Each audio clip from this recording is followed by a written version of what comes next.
Okay, Clay, so what happened? How many prostitutes have you killed? 12. And you're wondering why you do it?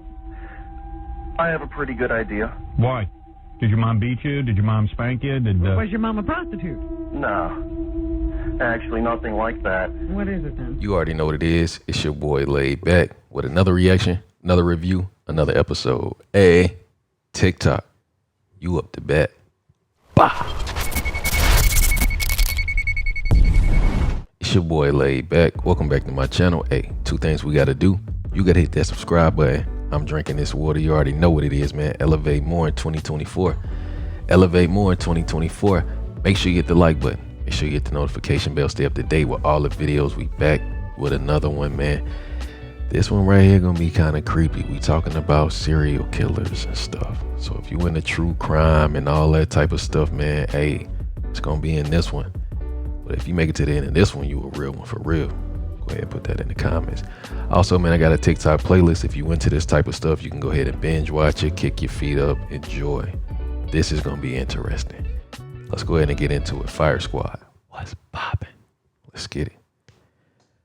The girl behind me is one of the youngest serial killers in history. She was only 10 years old when she took the lives of 2 toddlers, and only 11 years old when she was sentenced for the crime.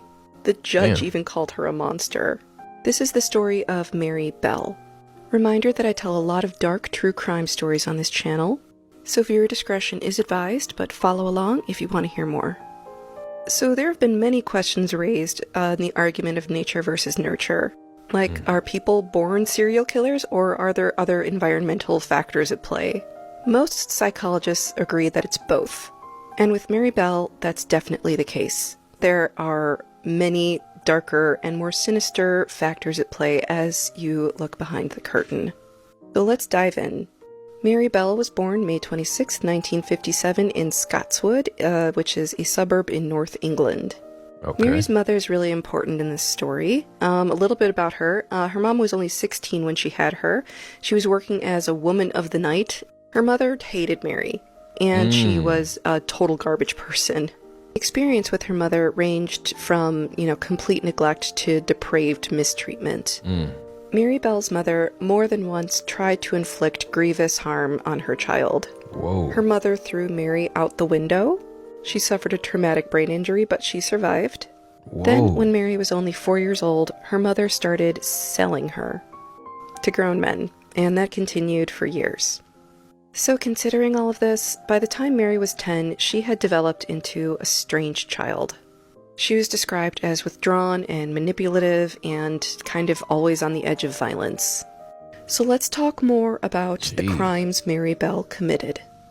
On May 25th, 1968, Mary Bell lured 4-year-old Martin Brown into an abandoned house, and she strangled him until he passed away. The police called his death a tragic accident, but a few days later, the little boy's nursery school was vandalized. The vandals let police know that it was a murder and not an accident. And police were shocked when they realized that all of these notes were written in crayon and looked like a child wrote it. And police actually weren't sure if this was some kind of sick joke and if they should take it seriously. Mary's neighborhood was really rough, and so they kind of wrote it off as a really ugly prank. But then only 2 months later, 3-year-old Brian Howell went outside to go and play, and he never came home. By the time Mary Bell was 11, she had taken the lives of 2 young boys. 3-year-old Brian Howell's body was found in a field. It was discovered that he had also been strangled, but he had the letter M carved into his torso.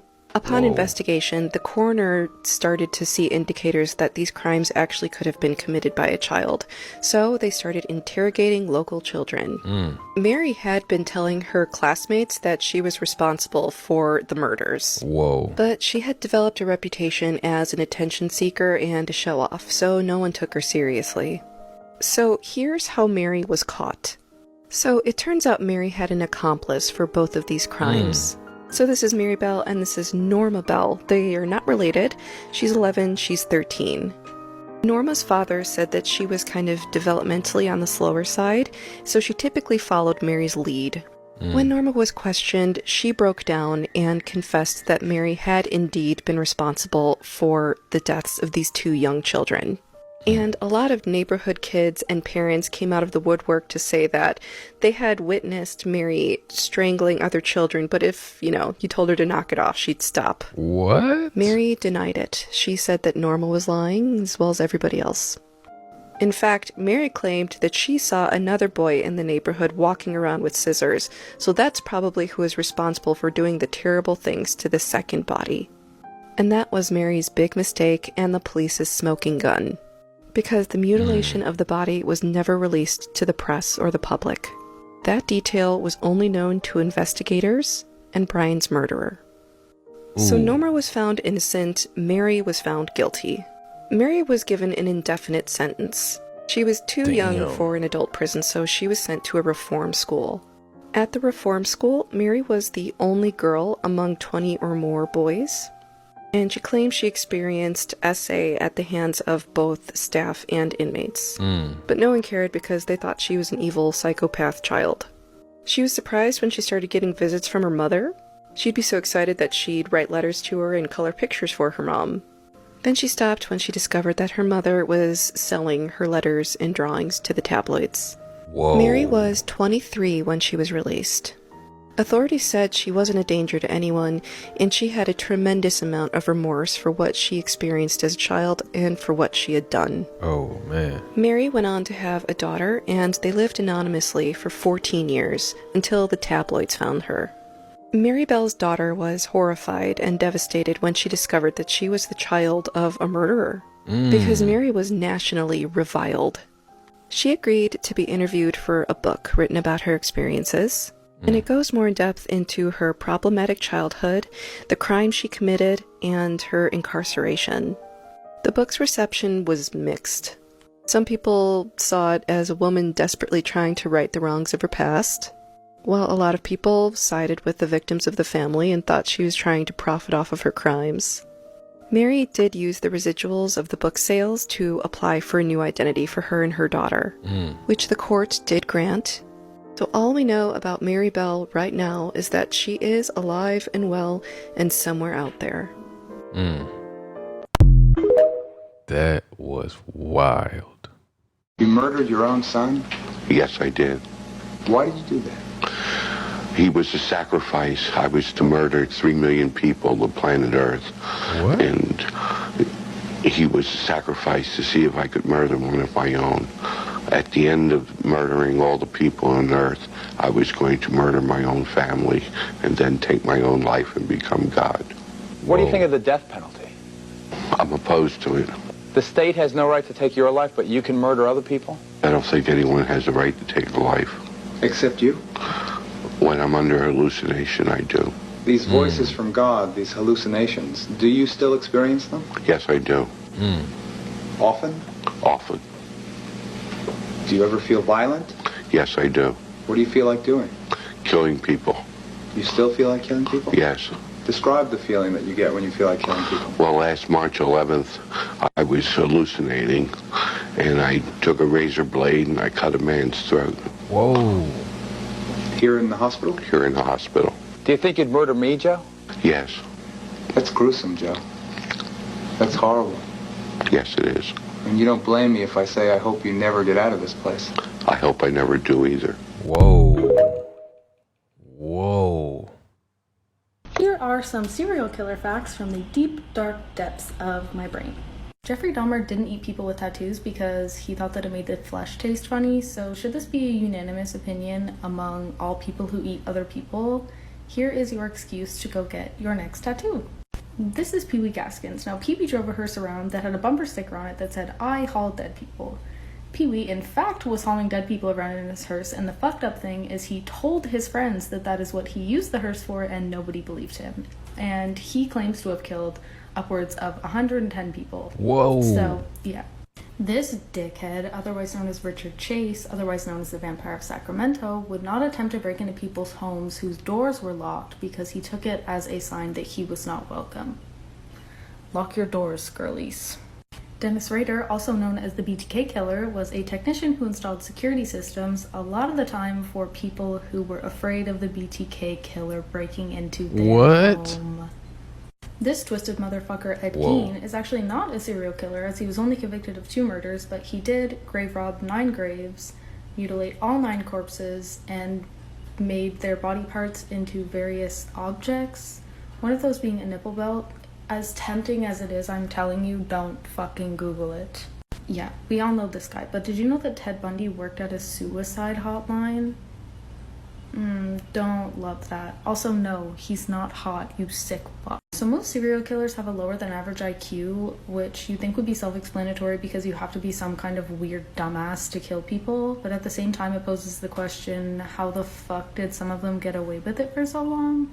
Now you may assume that serial killers are loners, but actually the majority of them have partners or families. So next time your partner goes out somewhere and you're worried about them cheating on you, now you have something else to worry about. And finally, around 70% of all known serial killers are American. So do with that information what you will.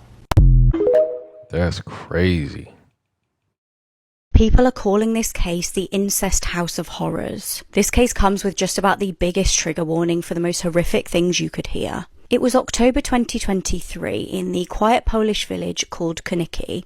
An arrest was about to happen which would shake the small community. The true horrors of what had been going on under everyone's noses were absolutely chilling. Peter Girasik was 54 years old. He and his wife Hannah had had a staggering 12 children together. Whoa. Hannah had passed away 15 years prior, leaving Peter to look after the children on his own. Now, the house that he lived in was far from ideal for such a huge family. Locals were also often concerned about hearing cries and screaming from inside the home. They knew Peter had a close relationship with his 20-year-old daughter, Paulina, but they had no idea just how disturbing things were getting inside the home. That was until local workers at a cake shop nearby tipped off social services. They had serious concerns about what was going on in the property, and they were right to be worried.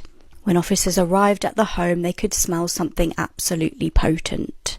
Upon closer inspection of the property, they found decomposing dead babies in the basement. What? 2 of the tiny bodies were wrapped in plastic bags and one was just lying on the floor. Now, at the time of the discovery, Peter wasn't actually living in this house with all 12 of his children. Some had escaped.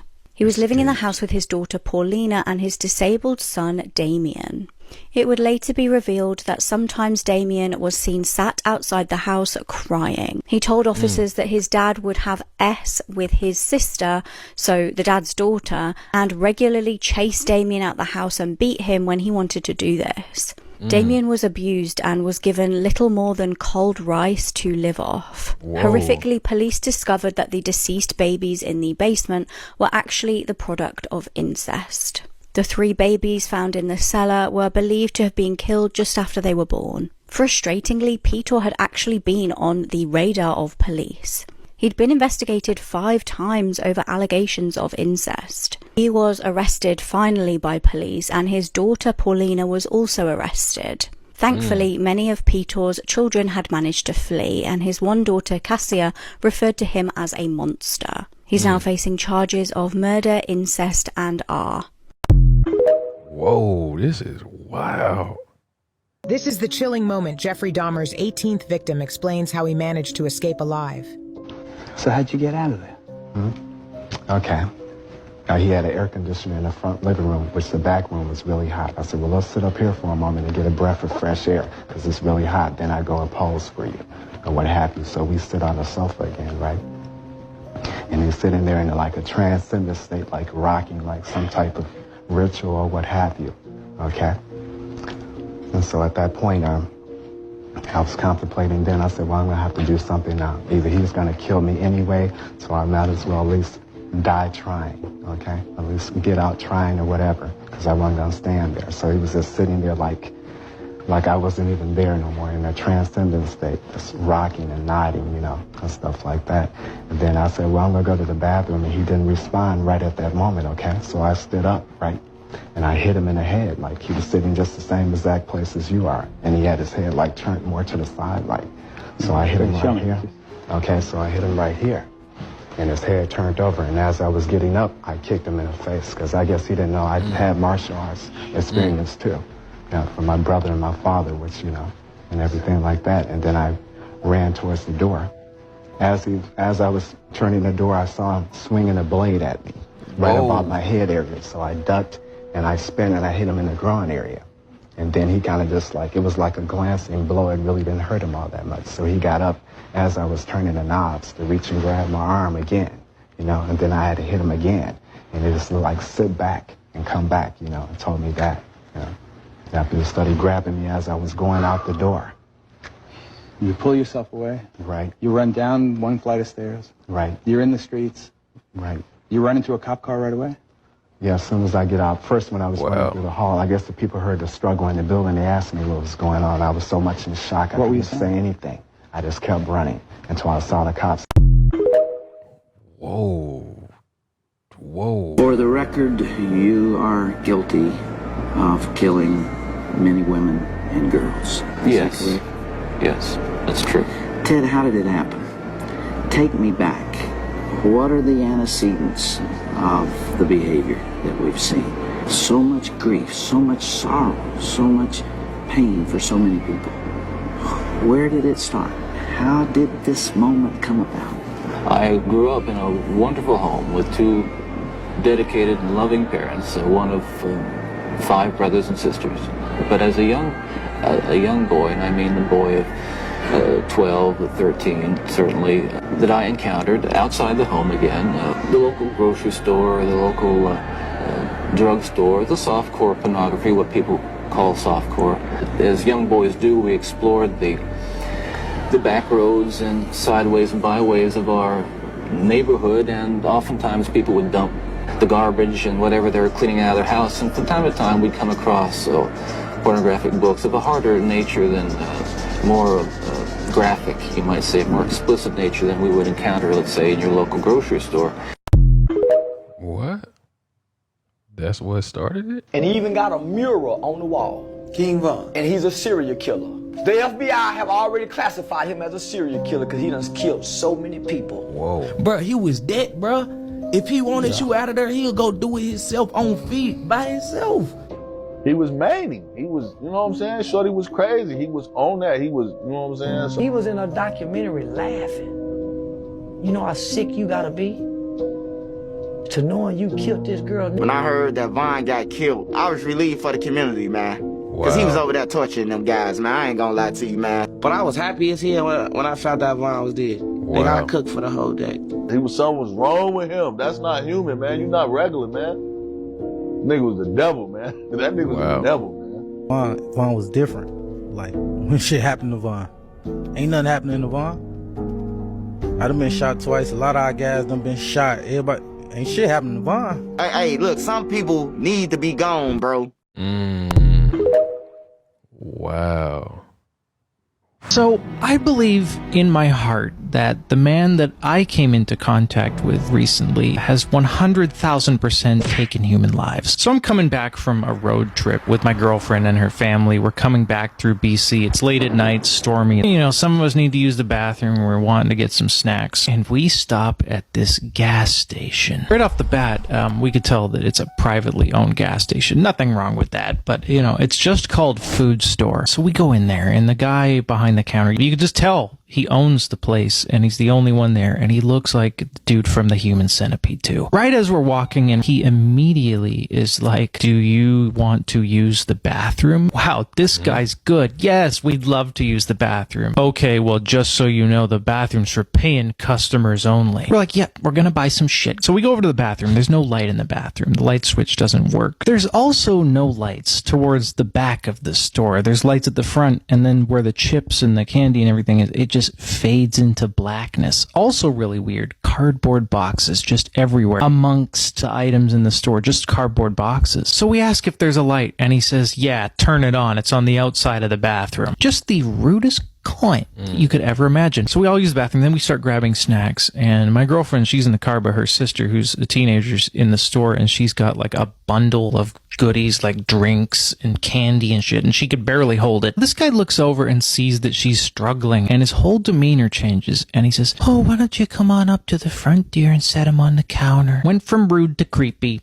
Boom. My girlfriend's mom is in the store as well. She didn't hear him say that, but she says, "Go put him up on the counter. Don't be scared." So she goes up and puts those on the counter. She didn't fucking want to. And this is so weird. When we get up to the front to pay, he's like, "Hey, would you like to add some jerky to your order?" He's got an entire rack, a mountain of meat right up at the front with him. Doesn't look like jerky. I also noticed that he was wearing like a university sweater, clearly past college age, and it didn't strike me as an academic. What I'm saying is he definitely murdered that college student. Now keep in mind, the entire time he's talking to us, there's just something not right. There is nothing behind the eyes. But he asks us again, he's like, "You sure you don't want to add some jerky to your order? I got tons of jerky." No, we do not want the fucking jerky that you will not specify what type of jerky it is. Then, after we refuse his jerky advances, he says, we actually have a liquor license. Tons of the pipeline workers, they come on down, they grab booze after the work. Every day they come in. You sure you don't want some booze for the road? Because we look like we're ready to get loaded right now. So I said, "No, thank you" to the booze. But anyway, we walk back to the car. As we're all in the car and we're trying not to laugh, he comes out with just a giant thing that looks like more jerky. And we thought he was coming over to give us jerky, but he was putting it in the garbage. But we freaked out over that. But here's the part that for all of us solidified that he is a serial killer. As we start the car, he comes outside again with a broom. Just starts brooming for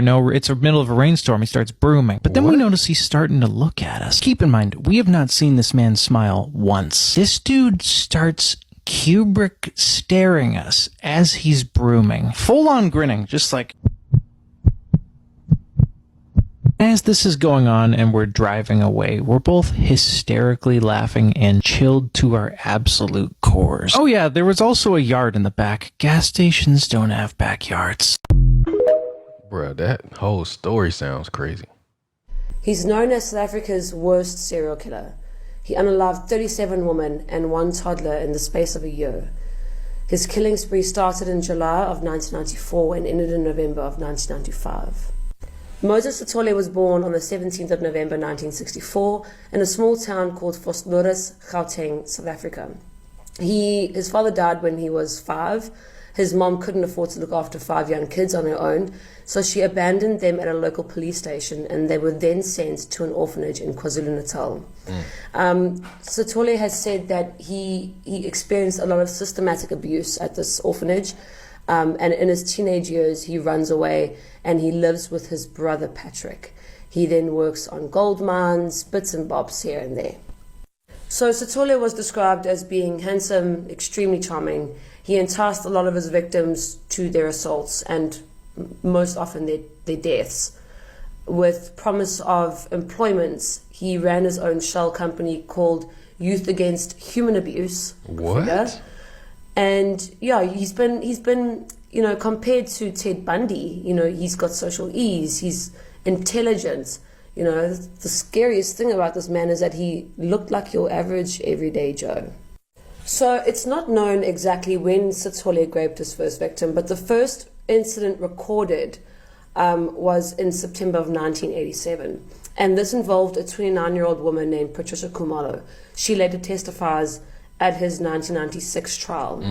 But it was the rape of Buyiswa Doris Skwakamisa that sentenced Sithole to prison for the first time. The attack happened in February of 1989, and he was sentenced to 6 years. He consistently said he was innocent. He insisted he had nothing to do with it. He didn't do it. She was falsely accusing him, and he was later released early in 1993 for good behavior. So it's alleged that Sithole was SA'd while he was in prison, and he seemed to have learned a lesson while in prison, that if he left his rape victims alive, that it would have consequences for him. And very soon after he was released, the bodies of 4 young black women were discovered in Atteridgeville, which is west of Pretoria. These women were found strangled with their own underwear, and they were raped. So the newspapers became aware of the similarities between the killings, and the police were forced to admit that there may be a serial killer operating in the area. But the discovery of the body of one of the victims' 2-year-old son, that incited more media coverage, but it was quite fleeting. There wasn't a lot of huge media interest around these killings. This, however, doesn't last long because the sheer volume of bodies being discovered just can't be ignored. They were finding bodies virtually every week. At one point, they found about 10 bodies at once. Whoa. And the South African authorities, they consult with an ex-FBI agent, Robert Ressler. And he is the one that links the murders in Atteridgeville, Boksburg, and Cleveland, all to one killer. So that is how Sithole also got his name, the ABC killer. At this point, public outcry is so bad, like everyone is terrified. You know, there's this prolific killer running around, and he's killing women nearly every day. And even Tata himself, he cancels a trip abroad and he goes to Boksburg and he appeals to the community to help, find and track the strangler. But in 1995, the police get their break when a Cape Town newspaper called The Star receives an anonymous call from the slayer.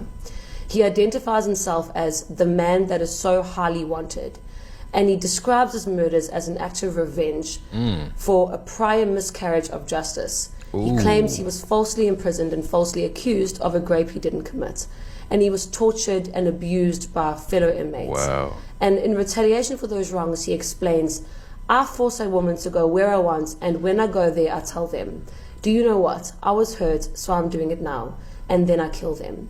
When asked how many victims he has killed, the caller claimed 76, as twice as many as police had found thus far. Whoa. And to verify his claim, he signed off with directions to the corpse of a lady I don't think the police have discovered. As more victims were being identified, it became very apparent that the killer was evolving his technique to cause more pain, to extract the greatest pain out of the victim and to enhance, assumedly, his own pleasure from the killings. His means of approach was also clarified, which, as we said before, was he was offering jobs and employment to these women. So as these women are being identified, one of the victims, Amelia Rapodile, her family was obviously contacted, and she was last seen before an appointment to see a man named Moses Sithole. And as investigators further profiled, they found that quite a few of the victims were linked by this very same man. So he becomes suspect number one, but they're unable to locate him. And he just continues killing. Wow. He doesn't care. He carries on with his spree. He's not worried at all by the manhunt underway for him. He doesn't care. He carries on killing. More bodies are found. But on October 18th in 1995, Sithole tried to seek assistance from family members.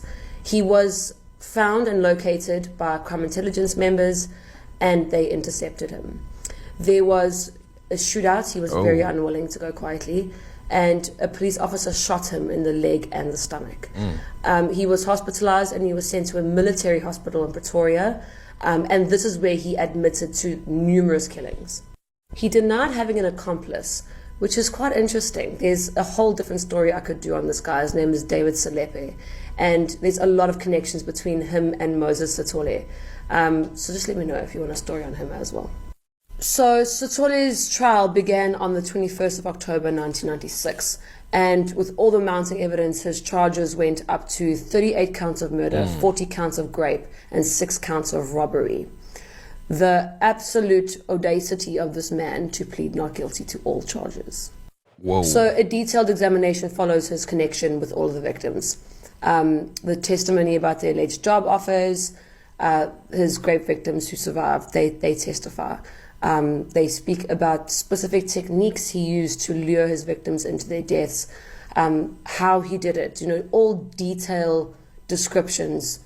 It's a court process, and he remains cool, calm, and collected. Cool as a cucumber, sitting in the dark, no emotion, no reaction to the things he said, to the emotions of his victims who survived, to their pain. He feels fuck all. So on December 3rd, 1996, the prosecution introduces a video of Sithole that was shot during his initial incarceration. It sees Sithole candidly admit to unaliving 29 women. He goes into detail about the techniques he would use. He goes into detail about how he would select victims, that they had to resemble the initial grape victim who had him incarcerated, Buyiswa Doris Skwakamisa. Wow. He details how he would tell the victims before unaliving them why he was unaliving them. He speaks about the one victim that he wrote all over her. He wrote all over her body. So he spoke about details, and unfortunately the legality of the admissibility of this tape was questioned. And it says it was recorded illegally in a jail cell. Wow. So it caused the trial to be delayed until January 29th of 1997. So the case was further dragged on until July 29th, 1997, when the judge finally ruled that that video would be used and would be admissible in court.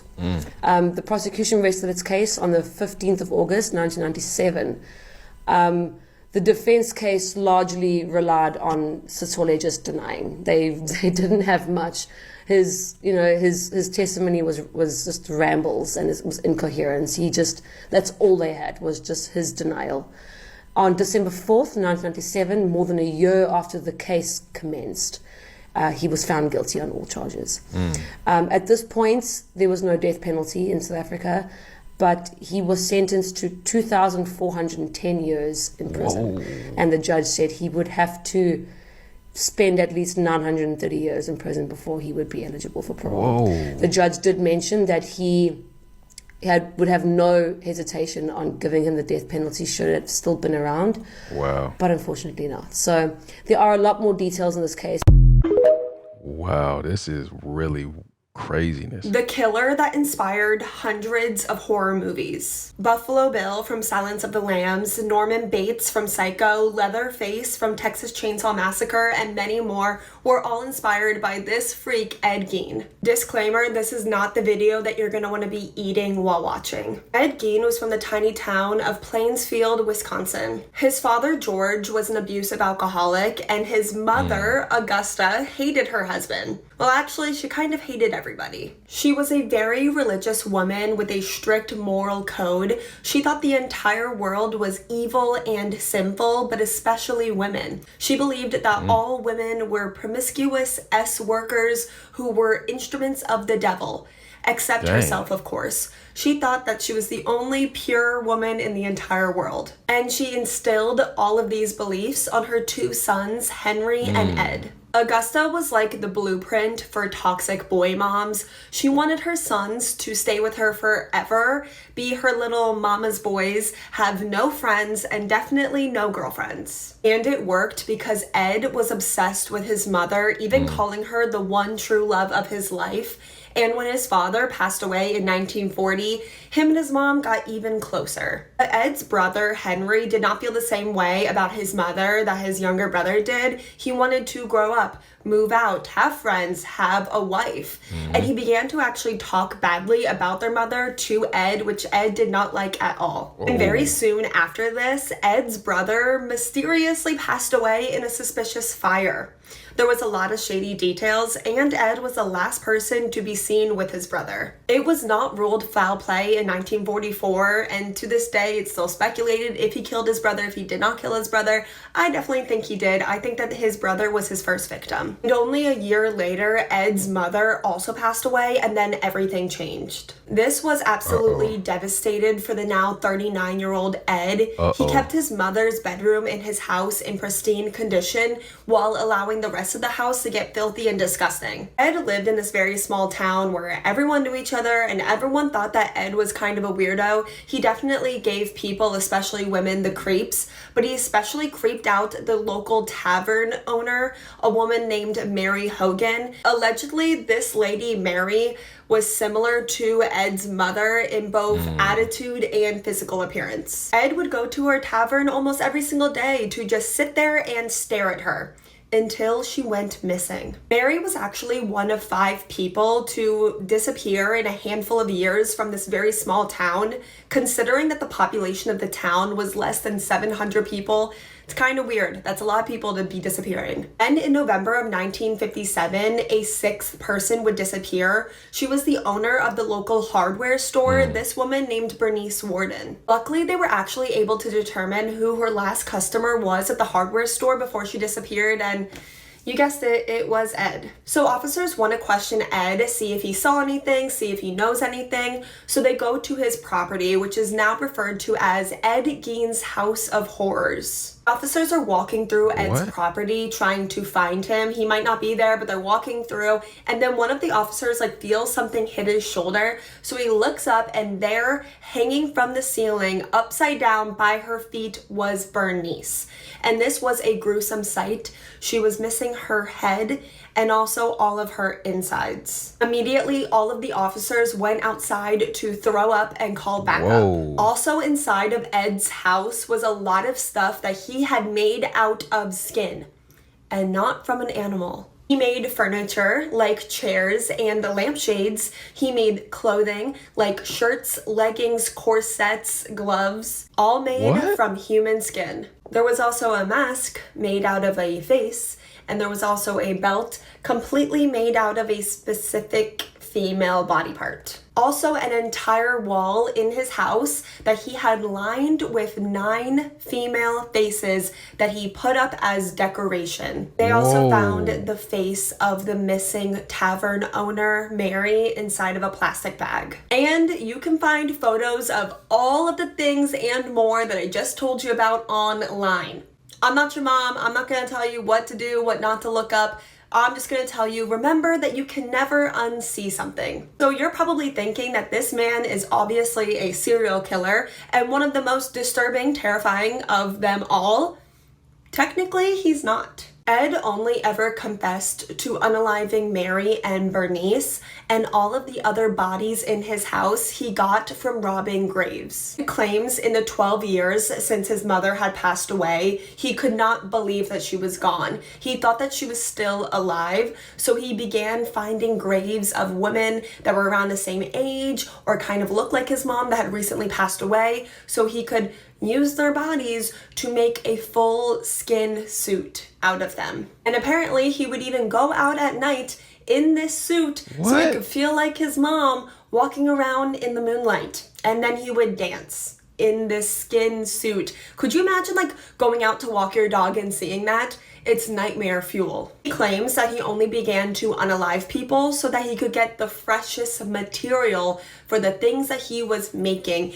It's so gross, I'm going to be sick. Ed Gein spent the rest of his life in a psychiatric hospital before passing away in 1984. Ed went on to inspire a majority of the classic horror movies, and then those movies inspired the next generation of horror movies, and so on and so forth. So if you're a fan of horror movies and the horror movie genre, chances are that your favorite movies only exists because of this guy, Ed Gein. If you watched to the end of this video, thank you so much, because I know this was a rough one to get through. I'm right there with you. Recently, I asked you guys, because you guys are always asking me to cover some of the more notorious, well-known killers throughout history, because I tend to try and cover a lot of cases that people don't really know. So that's how I ended up covering this case today. If there's a case that you want to see me cover, let me know in the comments. I will see you guys tomorrow. I love you guys so, so much. This is next level crazy creepy. A girl survived a serial killer, and here's how she did it. Rodney Alcala would strangle his victims to the point of unconsciousness and wait for them to wake up just to do it all over again before killing them. Which is literally one of the most despicable things I've ever heard. In winter 1979, he picked up a 15-year-old runaway named Monique Hoyt. He took her to a remote mountain area to essay her before strangling her nearly to death. And right according to his plan, she woke up. But rather than try to run away or fight him, both battles she would probably lose, she did her best to act normal. She asked Rodney Alcala if he could keep the encounter a secret, like she was the one who had something to lose if this got out. So even though he was clearly a murderer, she was acting like this whole thing was consensual, and it was almost like rough, spicy time that got out of hand, luring him into a false sense of security. And she was able to convince him that she wanted to continue the relationship and that they should go back to town. And when they stopped at a gas station, she ran off to find people to help her. The criminal fled and wasn't arrested until later when police got the description from Monique. But sadly, this was not enough to stop him. Wow. The justice system gave him a chance at bail, which his mother paid. Follow if you hate Rodney Alcala. When he was out on bail, he gained 2 more known victims, possibly more. This was 12-year-old Robin Samso and 21-year-old Jill Parental. She didn't need to testify against him until 2010 because his sentences kept getting overturned. And all those years later, she was so unnerved at the idea of seeing him again that she needed a detective to sit with her in the courtroom as she told the jury about how he ruined her life. And this survivor, Monique Hoyt, has lived a very private life. I wasn't able to find any photos of Monique Hoyt during the resentencing or otherwise. This is the brother of Robin Samso giving his victim impact statement during that same court date. I didn't know about this story until I saw it fictionalized in Woman of the Hour on Netflix. Because I have read that if you ever get kidnapped and you tell the kidnapper that you're going to go to the police and like they're going to go to jail, like try to threaten them like that can actually escalate them into killing you. I would like to do more videos on like actual safety tips. Comment if you'd like to see that, and thank you for watching. She flipped the script on Buddy. All right, I got a guy on the phone who claims he's been killing prostitutes and he's wondering why he's doing it. So maybe he thinks I have an answer. Is this Ed? Ed? No, this isn't Ed. Oh. You haven't killed any prostitutes? No, I never said my name was Ed. Oh. Sorry. That's okay. What name do you use? You can call me Clay. Clay? Clay? Yes, Clay. Okay, Clay. So what happened? How many prostitutes have you killed? 12. And you're wondering why you do it? I have a pretty good idea. Why? Did your mom beat you? Did your mom spank you? Was your mom a prostitute? No. Actually, nothing like that. What is it then? I think I just do it for the sense of the power. All right. Do you have sex with them first? Yes, and... And then what, you strangle them? Once. How else did you kill them? Well, a few times, actually most times with a hammer. And where do you do this primarily? I've done it twice in a parking garage, and then the rest of the times on the side of the road. And you're from the New Orleans area? Yes. And how, I mean, what are you? You beat them to death with a hammer? Man. That usually only takes once, and Dude, you got to have a lot of anger in you. yes. And that means you're heartless. Did you used to kill small animals? No, I've killed a rat. Yeah. Dude, you're a serial killer. Yeah. Yeah. Wow. And you get away with it, I guess, because they're hookers, and so far nobody's... What? Is this Howard? Yeah. Hello? Hello? I didn't know this was Howard. Yeah, it's Howard. Of course. Yeah. Yeah. No, I never killed a kitten. So how old were you when you killed your first woman? 16. And you must be a powerful kind of guy, big guy. I wasn't then. Right. And when you killed your first one, did you go in there knowing you were going to kill her, or it just sort of happened? I knew I really had it planned out. You know, I wanted to do the whole sending clues.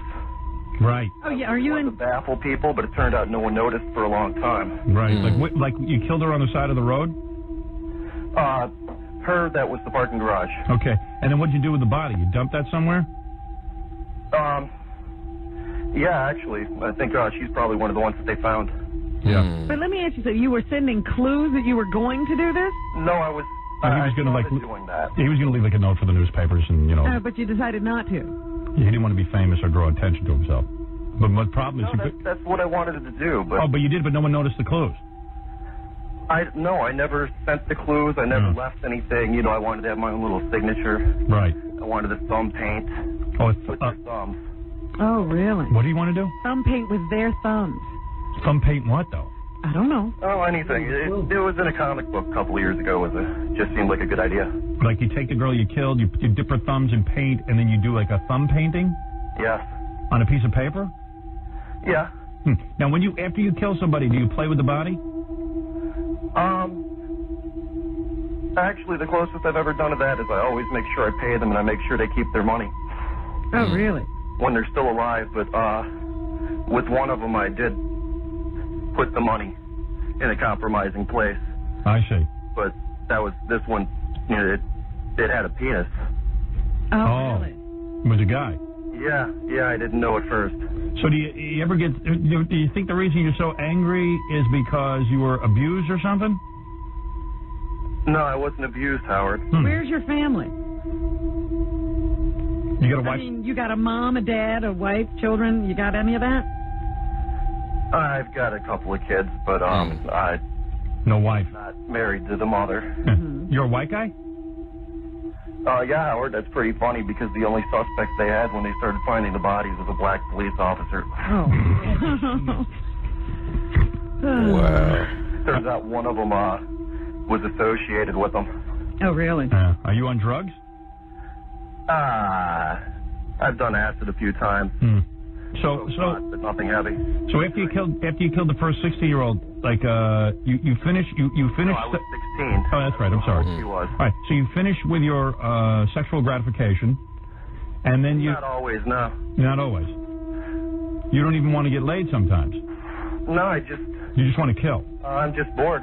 Right. But does the killing sexually satisfy you in some way? I can't believe Ed McMahon's not laughing. I've eaten off thinking about it later. Yeah. What do you say? That's about it. He's pleasured himself thinking of. I don't think I have ever read about a scarier human being. I don't even think you can refer to this person as a human being. He's the most terrifying creature to ever walk the earth. Jamie Osuna, the man with 1,000 faces. Jamie was born and raised in Bakersfield, California. He had one of the absolute worst childhoods. Jamie's mom was only 19 years old when she had him. Her name is Michelle. I don't really like that one bit. Dad's name is unknown, but he was 21 at the time when Jamie was born. Michelle and the... I hate saying my name. Michelle and the dad's relationship was so toxic. The dad was so terrible to Michelle. She was constantly abused both mentally and physically. They do eventually end up getting a divorce. Michelle meets another man named Jeff. She ends up marrying him, moves in with him, bringing along Jamie and his half-brother. From the beginning, Jeff is cold to the kids. He has no interest in being a father figure to anyone. He ends up being horrible and abusive, and when I say horrible, do not take that lightly. When Jamie was a baby, Jeff pushes Jamie out of a moving vehicle in his car seat because he lost his temper. Later on, as Jamie starts to grow up, we discover that he actually did suffer brain damage from getting pushed out of a car. Even though it wasn't visible and you couldn't see it, he did have brain damage. The older brother moves out. Jamie stays living with Michelle and Jeff, and eventually Michelle and Jeff have their own children. Get this, Jeff was a good father to his own children, but he hated Jamie. He was normal to his children, but he would starve Jamie. He would lock him out of the house. He would hit him. Jeff would be absolutely cruel to Jamie just because he didn't like him, and Michelle never stood up for Jamie. At one point, Jeff actually does get charged for some of the things that he does to Jamie, but he's only held by authorities for a few days and then he goes right back home. When Jamie is 12, he has only ever dealt with hate and betrayal his entire life. Ever since before he was born, that is all he has ever been surrounded with. He doesn't know any different, but he ends up moving in with his grandparents. When Jamie's 15 years old, he goes to juvie for stabbing a guy. During his time in juvie, Jeff dies from a heart attack and Jamie is released from juvie at 19 years old. In December 2008, Jamie goes to a house party, and that is where he meets his future wife. I couldn't find her name. I don't think she wants her name out there, so we're just gonna call her Sarah. Sarah is a 37-year-old single mom. She's throwing a house party for her 16-year-old son. Jamie attended. That's where they met. At the party, Jamie...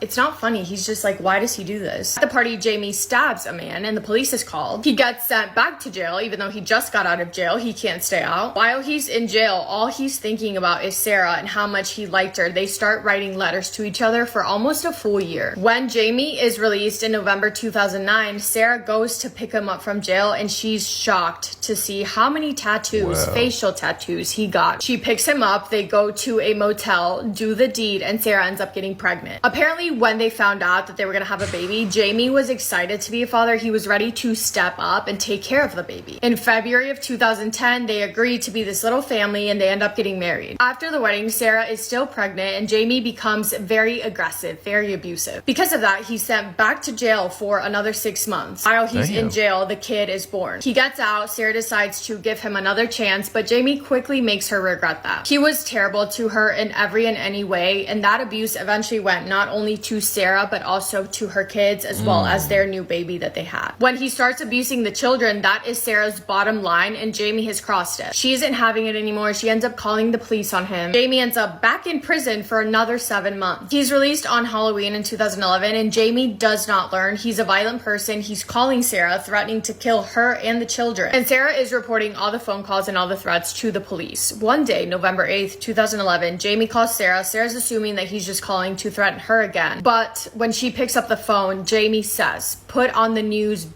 I just killed a woman at the Morocco motel." Sarah immediately calls the police, and guess what they did? Absolutely not.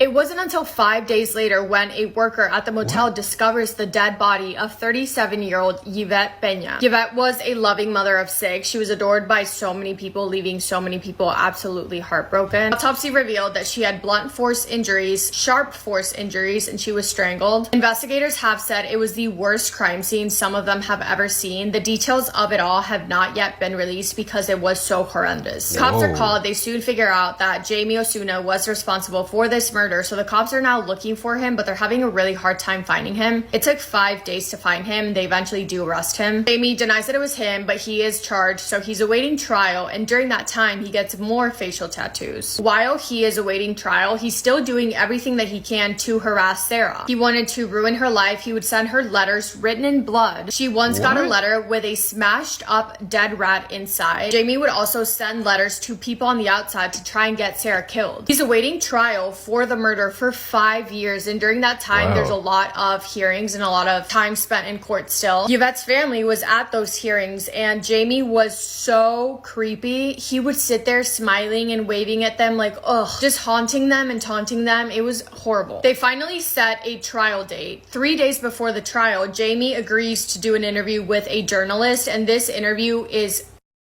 horrifying. Up until then, he had not confessed to killing Yvette, right? But during this interview, before he's even asked, he says, "I did it." The clip of this interview, it's so creepy. Oh my god, it gives me shivers. The clip of him during this interview, it's so creepy. He says, "I'm sadistic. I really don't care. I did it and I'll do it again over and over and over." Another quote, "I did sadistically, premeditately, and deliberately torture and murder Yvette Peña." During that interview as well, he talks about his childhood, his trauma. He says that from when he was a kid around 8, 9 years old, he started killing animals. He says he doesn't care about killing. He just likes to chase the rush to feel something, and says that he gets self-gratification from it. He confesses not only to killing Yvette, but he says she was not the first person that he's killed. He's actually done it twice before. He says his first kill was in 2007 when he was 13. He killed a 32-year-old female. They ask him the reason why he did that, and he says, "I kind of don't want to get into that because I was young at that age, but that was the first taste." I just can't get over the way that he presents himself at the trial for Yvette. He's still doing little waves to the family, doing all these creepy smiles. Yvette's sister gets up and does a speech and says, "I do hope he will have some sort of regret." The camera turns to Jamie while the sister is talking, and he's mouthing, "No, no, no, no, no," and smiling. He takes a plea deal to avoid the death penalty, and he's sentenced to life in prison without the possibility of parole. Did you think that was the end of the story? Wrong. In jail, it's decided that he is way too dangerous to have a cellmate. He's threatening everyone in prison. He's stabbing inmates, including stabs to the face. He always had blood, and he would write messages on the cell walls with blood. It wasn't until March 2019 when Jamie was giving a cellmate for the first time. His cellmate was 44-year-old Luis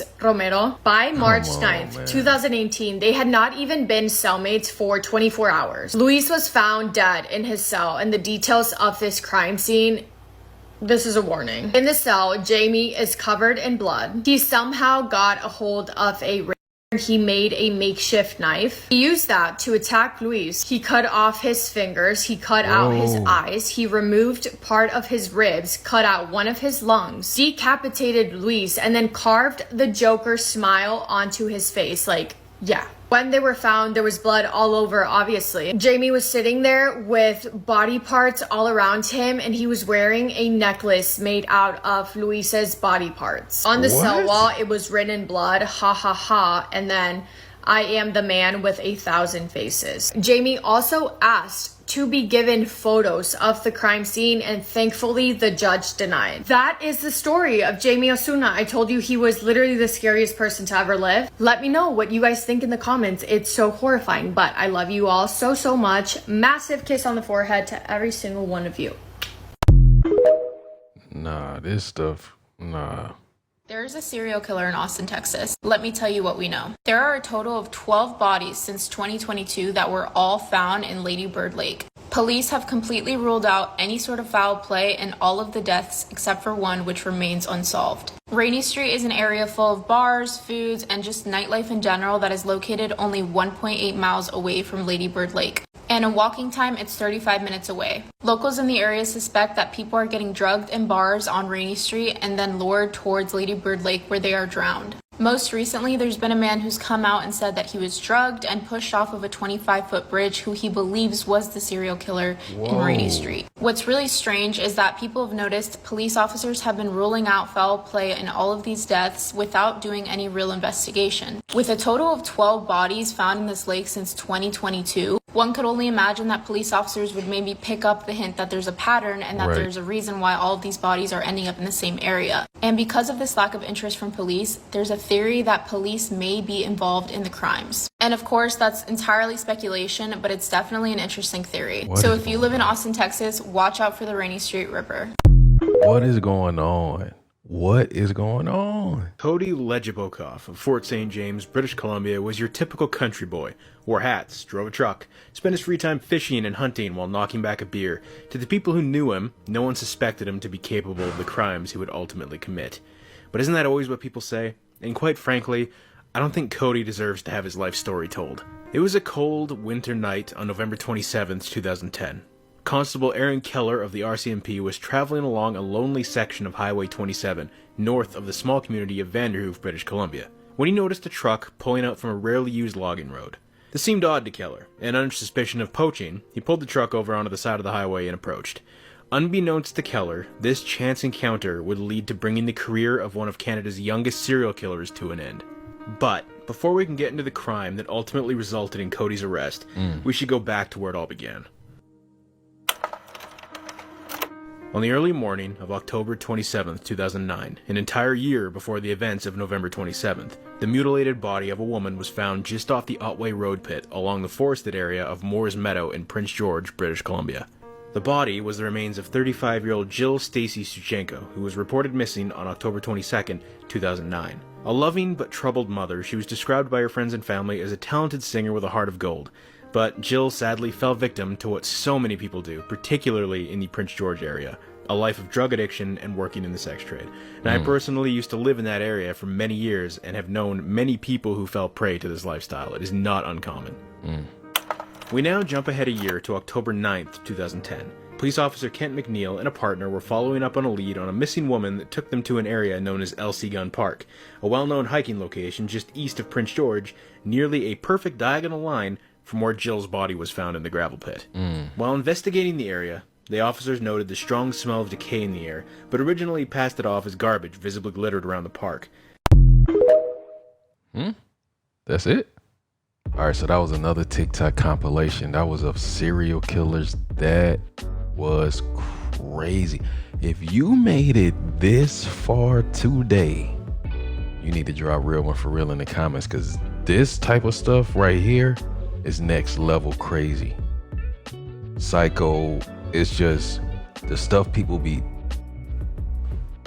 Whoa. Like I said, I got a TikTok playlist, man. You can go through and binge watch. This was crazy. Till next time, self-love and positivity. Fire Squad, I got you and you know it. Whew.